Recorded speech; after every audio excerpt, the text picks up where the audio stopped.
मनोरंजन नहीं है, ये इंटरटेनमेंट नहीं है, मनोरंजन नहीं है, ये मनोमंथन है। आपको इस कथा को इस तरीके से सुनना है, इस तरीके से जीवन में उतारना है, ताकि हमारे आपके जो मन की जो कालिमा है, जो कलेश है, वो सब निकल जाए। तो आइए हम सब श्रीमद् भागवत के महात्म में प्रवेश करें।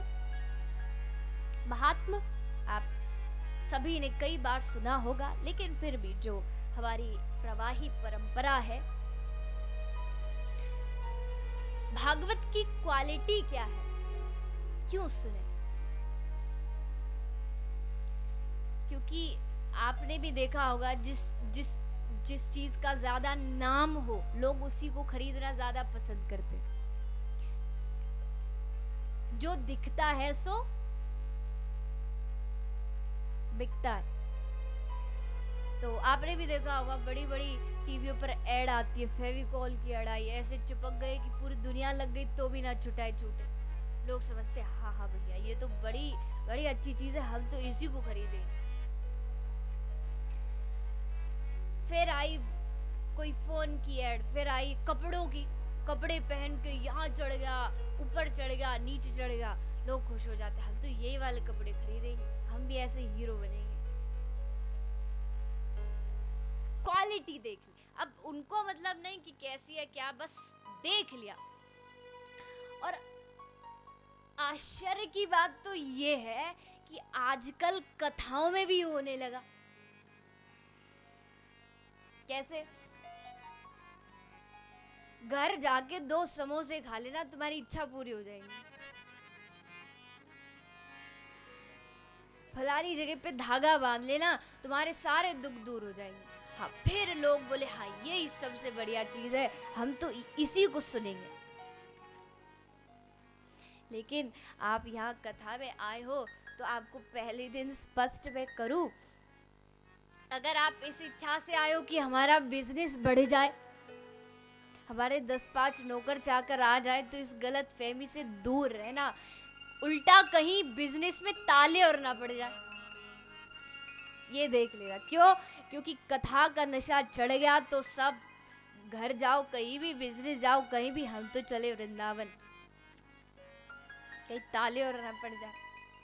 इसलिए बहुत से लोग तो अपने बच्चों को कथा नहीं सुनने देते। क्या पता कथा सुनी मन बदल गया और साधु बाबा जी बन गया, तो ये सच्चाई है। बेटा तू तो बस हमें बाहर पांडाल के बाहर छोड़ के घर जा, अभी कथा सुनने का काम हमारा है, तू तो हमारा घर संभाल।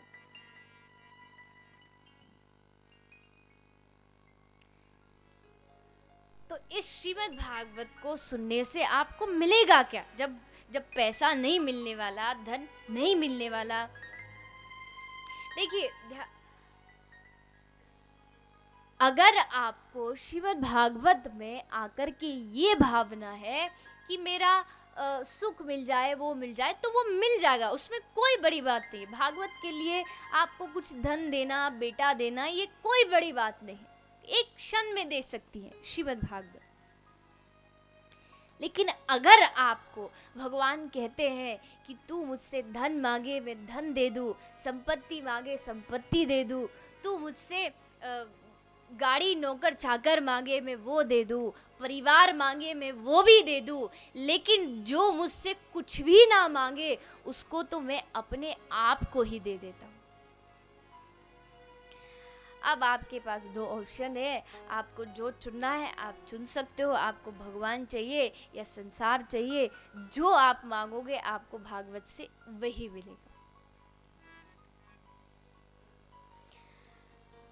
तो आइए श्रीमद् भागवत का जो महात्म है उसमें प्रवेश करें। पहला श्लोक सभी भाव प्रेम से हाथ जोड़ करके मेरे पीछे पीछे इस श्लोक का मिल करके पाठ करेंगे।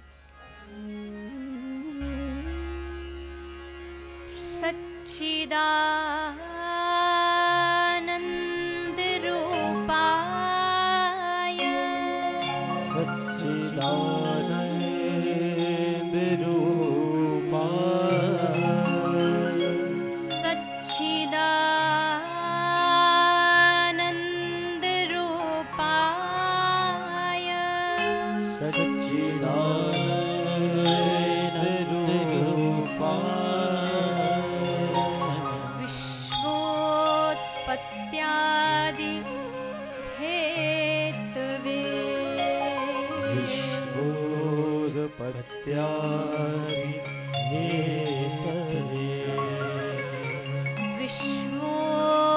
विश्वोत्पत्त्यादि हेतवे विश्वोत्पत्त्यादि हेतवे तापत्रय विनाशाय तापत्रय विनाशाय तापत्रय विनाशाय तापत्रय विनाशाय श्री कृष्णाय वयं नमः श्री कृष्णाय वयं श्री कृष्णाय वयं नमः श्री कृष्णाय वयं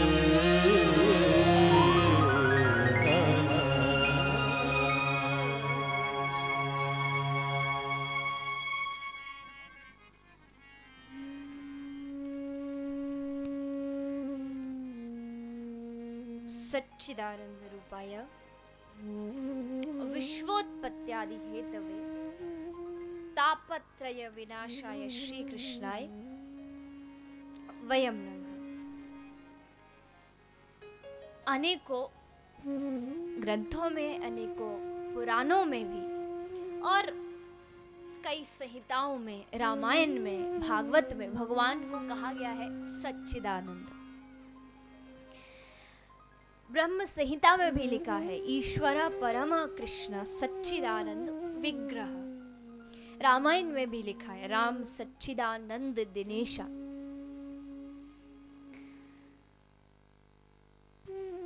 अब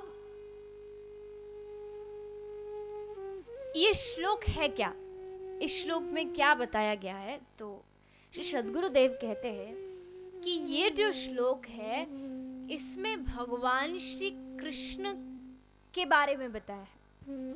कौन है, कैसे हैं, स्वभाव कैसा है, करते क्या है, ये सब उनके बारे में बताया गया।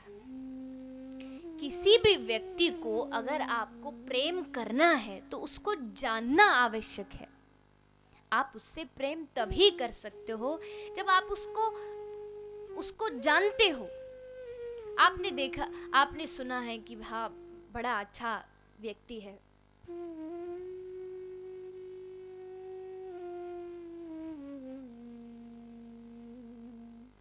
आज का कोई बड़ा नेता, कोई बड़ा अभिनेता, कोई बड़ा खिलाड़ी, क्रिकेटर आप बड़े पसंद करते, सब कहीं भी जाए तो भीड़ लग जाती है। क्यों?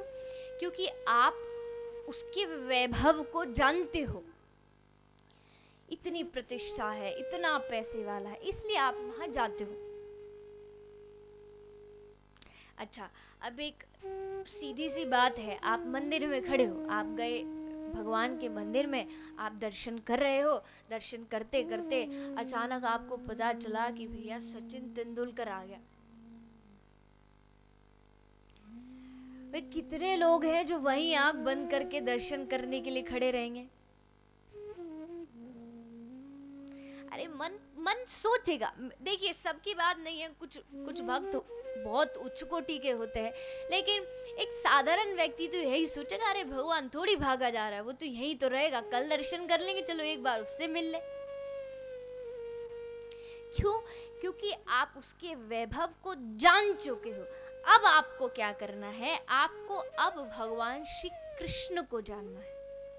और अगर आपने उनको जान लिया तो कुछ भी हो, कोई भी आए, कैसा भी हो, आपको कृष्ण से बड़ा इस दुनिया में कुछ दिखेगा ही नहीं।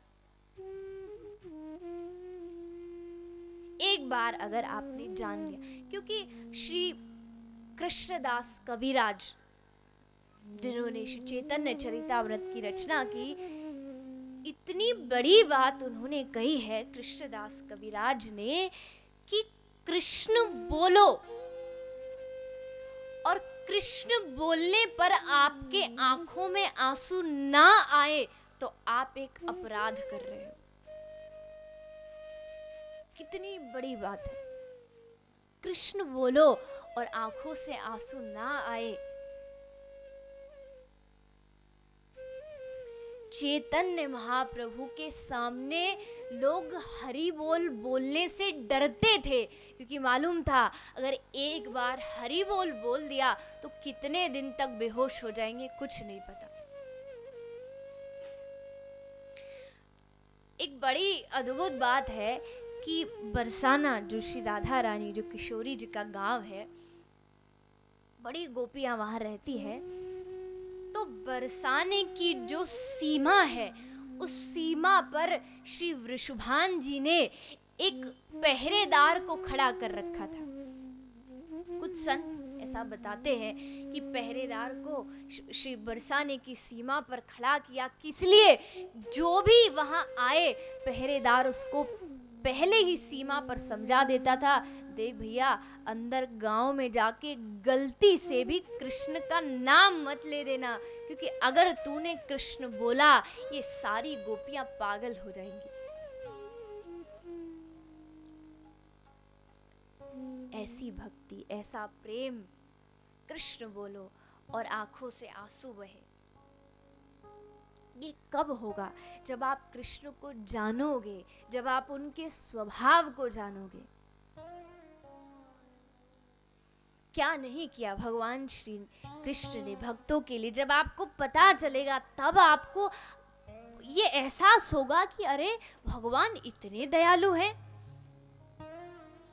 भगवान इतने पतितों पर भी कृपा कर सकते हैं, तो हम पर क्यों नहीं कृपा करेंगे।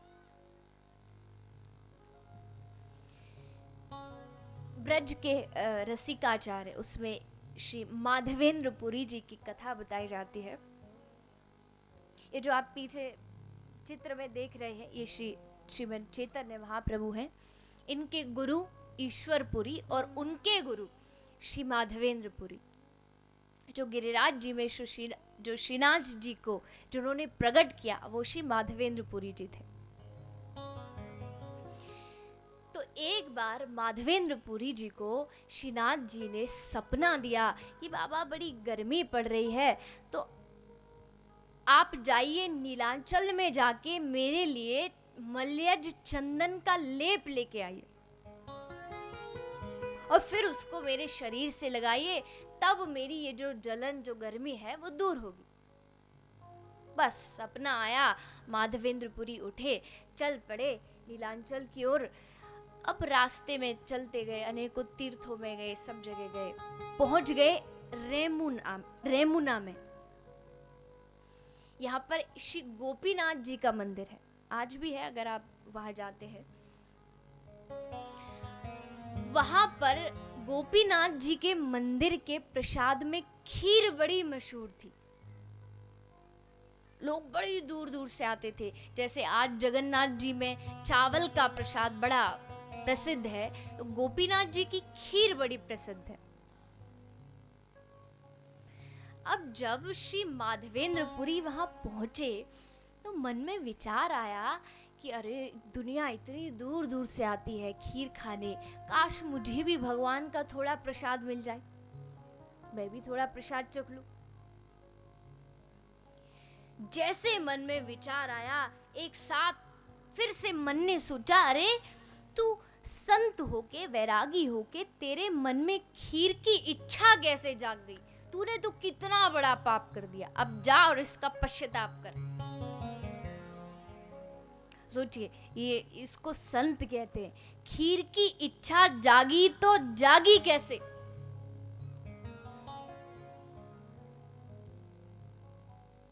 चल पड़े। आज तो पूरी रात, जब तक पूरी रात कीर्तन नहीं करूंगा इस पाप से छूटूंगा नहीं।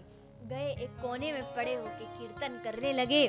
पूरी रात कीर्तन कर रहे हैं, नैनों से अश्रु की धारा बह रही है। अरे प्रभु, ये मैंने क्या कर दिया? इच्छा जगाई, लेकिन ये तो भक्त की बात हुई, लेकिन भगवान, याद रखना, साधारण भक्ति ये है आप उसको याद करो, लेकिन उच्च कोटि की भक्ति ये है कि वो तुम्हें याद करे। गोपीनाथ जी बैठे हैं और गोपीनाथ जी के जो पुजारी है वो चारपाई पर सोए हैं। तभी पुजारी जी को गोपीनाथ जी ने सपना दिया कि अरे पुजारी जी उठिए, आज आपने खीर का प्रसाद लगाया था, भोग लगाया था। पुजारी जी ने सोचा हाँ प्रसाद भोग तो लगाया था। बोले वो जो खीर है ना वो मेरी मूर्ति के पीछे छुपी हुई रखी। पुजारी जी ने सपने में ही भगवान से पूछा, अरे प्रभु आप तो परम पिता परमात्मा हो, आपको चोरी करने की क्या जरूरत थी? आपकी खीर थी, खा लेते। बोले वो मेरे लिए नहीं है, वो तो मैंने छुपा के रखी है माधवेंद्र के लिए। जा उठ अभी और वो खीर लेकर के जा उनके पास। पुजारी जी की आंखें खुली और तुरंत दौड़े दौड़े गए, देखा ठाकुर जी के पीछे कटोरी में भरी हुई खीर रखी है। तुरंत खीर को उठाया, दौड़ते दौड़ते पहुंच गए। देखा एक गली में एक संत पड़ा पड़ा रो रहा है, कीर्तन कर रहा है। समझ गए यही वो भक्त है। चरण पकड़ लिए। अरे महाराज क्या वर्णन करूं आपका कि जिसने पूरी दुनिया बनाई, जिसने मुझे बनाया, जिसने आपको बनाया, महाराज आज उस भगवान ने आपके लिए अपनी खीर की चोरी कर दी। कौन ऐसा व्यक्ति है जो चोर कहलाना पसंद करता हो? लेकिन भगवान ऐसे हैं जो अपने भक्तों के लिए चोर बनवा लो, झूठा बनवा लो, कुछ भी हर चीज करने को तैयार है। और तब जाकर के वो खीर श्री माधवेंद्र पुरी जी को दी। ऐसे प्रभु का स्वभाव इतना सुंदर, इतना प्यारा। तो ऐसे भगवान श्री कृष्ण सच्चिदानंद आनंद स्वरूप भगवान को हम सब जानने का, उनसे प्रेम करने का प्रयत्न करेंगे इन 7 दिनों में बड़े भाव और श्रद्धा से। आइए अब सभी 2 मिनट जो सूचना है वो शांतिपूर्वक अपने स्थान पर बैठ के ये श्रवण करें, उसके बाद कथा को हम आगे बढ़ाएं। राधे राधे। एक बार सभी लोग दोनों हाथ उठा के राधे राधे। बड़ी ही पावन दिव्य कथा हम सभी पूज्य देवी जी के मुखारविंद से श्रवण कर रहे हैं और निश्चय ही कन्हैया के कृपा पात्र बन रहे हैं, क्योंकि आप सभी जानते हैं कि बड़ा ही पावन परमार्थकारी कल्याणकारी हेतु को लेकर ये कथा, ये ज्ञान गंगा बहती हुई आप तक पहुंच रही है। और आशाएं भी हैं, अपेक्षाएं भी हैं कि आप सही इसी में शाही स्नान करेंगे, इस सेवा यज्ञ में अपनी अपनी नाम की छोटी बड़ी आहुतियां समर्पित करते हुए इस पावन कार्य से जुड़ेंगे। और वो सभी गौ भक्त, वो सभी गोपाल के भक्त जो पूज्य देवी जी के ऐसे पावन कार्यों से बहुत समय से जुड़े हुए हैं, लगातार जुड़े हुए हैं, निरंतर जुड़े हुए हैं, अक्सर हर सप्ताह में फ़ोन करके उन सब पावन कार्यों के बारे में पूरी जानकारी रखते हैं और समर्पित भाव से जुड़े हुए हैं, उनके लिए तो कम से कम, वैसे तो कहा जाए तो पूरे मानव समाज के लिए ये बहुत ही हर्ष का विषय है, खुशी की बात है कि उस पावन धाम के निर्माण के लिए जमीन का क्रय कर लिया गया है और बहुत जल्द वो पावन सेवा धाम वहाँ पर निर्मित होगा पूज्य देवी जी के पावन सानिध्य में। अभी पिछले मंथ जब पूज्य देवी जी की छत्तीसगढ़ में कथा हुई तो मैं नमन करना चाहूँगा छत्तीसगढ़ की धरा के ऐसे पवित्र संस्कारों को, ऐसे पवित्र आदर्शों को। बहुत अच्छी भावनाओं से वहाँ से लोग जुड़े और अभी भी हमारे पास फोन कॉल्स आ रहे हैं। कई ऐसे दानदाता हैं जिन्होंने आजीवन सेवा का संकल्प लिया। उन सभी दानदाताओं को, भामाशाहों को मैं साधुवाद देना चाहूँगा। और जो पावन नाम हमारे पास हैं, सम्मानीय श्री छत्तीसगढ़ से ही हैं, केसतरा भीमतरा से, जो अभी कथा श्रवण आप सभी ने की थी पूज्य देवी जी के माध्यम से। श्री रघुवीर सिंह जी हैं मरार एंड कुमारी पिंकी, आप श्री सीमेंट हेतु सहयोग करते हुए अपने जीवन को कृतार्थ कर रहे हैं। श्री धन सिंह जी वर्मा सह परिवार गोंडा से निवेदन कर रहे हैं और सीमेंट हेतु सहयोग की आपने घोषणा की है। श्रीमती नीरा देवी साहू छत्तीसगढ़ से ही सीमेंट सहयोग करते हुए अपने जीवन को कृतार्थ कर रहे हैं। श्री अमर सिंह जी धीवर बेमतरा छत्तीसगढ़ से ईंट सहयोग करते हुए अपने जीवन को कृतार्थ कर रहे हैं। हरे कृष्णा धाम लालपुर से राजपूत परिवार निवेदन कर रहे हैं और 9,500 रुपये की राशि समर्पित कर रहे हैं। श्री बालकृष्ण हरिशंकर जी तिवारी साझा से 5,100 रुपये। श्री सुंदरलाल जी साहू भिलाई दुर्ग से ईंट सहयोग हेतु करते हुए अपने राशि समर्पित कर रहे हैं। श्रीमती कस्तूरी राठी साझा से ईंटों हेतु सहयोग कर रहे हैं, ईंट की इन्होंने अपनी सहभागिता निभाई है। श्री घनश्याम जी अग्रवाल सीमेंट सहयोग करते हुए अपनी राशि समर्पित कर रहे हैं। कुछ और पावन नाम, श्री प्रीत कुमार जी क्रीट भाई जी पटेल मलार मुंबई से निवेदन कर रहे हैं और भूमि सहयोग करते हुए अपनी सहभागिता निभा रहे हैं। श्रीमती अरुणाबेन बेल जी राजगौर से मुंबई से निवेदन कर रही हैं, गोरेगांव से 5,100 रुपये की राशि समर्पित करते हुए। श्री नानी खाकर जी गोपी मंडल कच्छ गुजरात मांडवी से सीमेंट हेतु सहयोग समर्पित करते हुए आप श्री इस पावन कार्य से जुड़ रहे हैं। श्रीमती कालाबेन दिलीप भाई जी जयसरानी मांडवी से 5,100 रुपये की राशि समर्पित करते हुए इस महान सेवा कार्य से गौवंश के लिए समर्पित होते हुए आप अपनी सहभागिता निभा रहे हैं। आप सभी दानदाता भामाशाह दानवीर जो भी इस पावन कार्य में अपनी सहभागिता निभाते हुए गौ सेवा धाम के निर्माण में अपनी सहभागिता निभा रहे हैं, इस पावन यज्ञ में अपनी छोटी बड़ी आहुतियां समर्पित कर रहे हैं। आप सभी दानदाताओं को वर्ल्ड संकीर्तन टू ट्रस्ट और गौ सेवा धाम हॉस्पिटल पूरे परिवार की ओर से, पूरे ट्रस्ट की ओर से बहुत बहुत साधुवाद, पूज्य देवी जी की ओर से बहुत बहुत शुभ आशीर्वाद। आप सभी दानदाताओं के समृद्ध सुखद स्वस्थ जीवन की कामना। इससे पहले कि कथा की ओर चलें, एक छोटा सा निवेदन और। आप सभी के सहयोग से हमने बहुत जल्द उस जमीन का क्रय किया और ये भी निश्चय बात है कि कितनी जल्दी वो गौ सेवा धाम हॉस्पिटल का निर्माण हो, ये भी निर्भर करता है आप सभी के सहयोग पर। मैं निवेदन करूंगा, आपके टेलीविजन स्क्रीन पर लगातार जो हमारे सेवा नंबर्स, सेवा प्रकल्प डिस्प्ले किए जा रहे हैं, फ्लैश किए जा रहे हैं, ऐसी कई सेवाएं हैं। अभी तो मैं बार बार आपसे निवेदन करता था भूमि सहयोग के लिए, लेकिन अब मैं बार बार निवेदन करना चाहूँगा, वहाँ पे जो गौ सेवा धाम में विभिन्न अंग उसके जो निर्मित होना है, डॉक्टर कक्ष है, गौ माता के लिए चारा घर है, पानी की टंकीज हैं, टीन सेट हैं। और मैं आपको बताना चाहूँगा कि ये हॉस्पिटल, ये अस्पताल जो निर्मित होने जा रहा है, इसमें मुख्य जो हमारा आधार होगा वो सभी गौ माताएं जो गहन बीमारियों से ग्रसित हैं, या आपने देखा होगा कि कई प्रकार के जो पॉलीथीन्स हम कचड़े के रूप में फेंक देते हैं वो उन्हें ग्रहण करती हैं और वो पॉलीथीन्स गौ माता के पेट में जाकर एकत्रित होती है। बहुत तकलीफ, बहुत दर्द होता है उन्हें। कई किलो पॉलीथीन्स उनके पेट में जमा होती है। उस पॉलीथीन्स को निकालने का एक विशेष प्रकार का ऑपरेशन होता है। उस ऑपरेशन की व्यवस्था, या जो भी आसपास जितनी भी गौशालाएं हैं, उन गौशालाओं में जो भी गौ माताएं बीमार होती हैं उनको हॉस्पिटल तक लाना एम्बुलेंस में। और मैं आप बताना चाहूँगा कि 4 एम्बुलेंस की हमें जो विशेष आवश्यकता है, एक एम्बुलेंस की जो अनुमानित लागत राशि है वो है 10 लाख रुपए। आप अपने नाम से, अपने बच्चों के नाम से, माता पिता के नाम से, या अपने पूर्वजों की पुण्य स्मृति में ही सही, ये कोई भी सेवा आप स्वीकार कर सकते हैं। आपके नाम से लगातार उस पवित्र धरा पर, उस गौ सेवा धाम में ये सेवा प्रकल्प चलेंगे।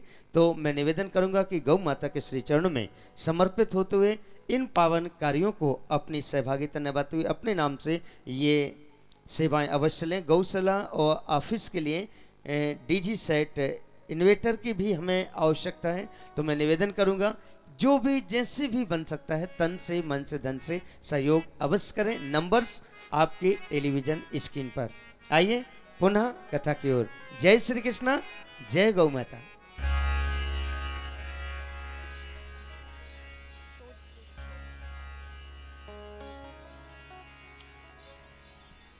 तो जो श्रीमद् भागवत के महत्व की चर्चा हम और आप सभी कर रहे हैं। सच्चिदानंद रूपाय, प्रभु का स्वरूप क्या है, स्वभाव तो आपने अभी सुना ही था। स्वरूप प्रभु का जो है वो बड़ा ही आनंद स्वरूप है। सच्चिदानंद रूपाय, हर एक व्यक्ति के जीवन में आनंद बड़ा महत्व रखता है। हर एक व्यक्ति चाहता है कि उसके जीवन में सुख आए, उसके जीवन में आनंद आए, और हर एक के जीवन में आनंद है भी, सुख है भी, लेकिन जरूरत है अपने आप को पहचानने की।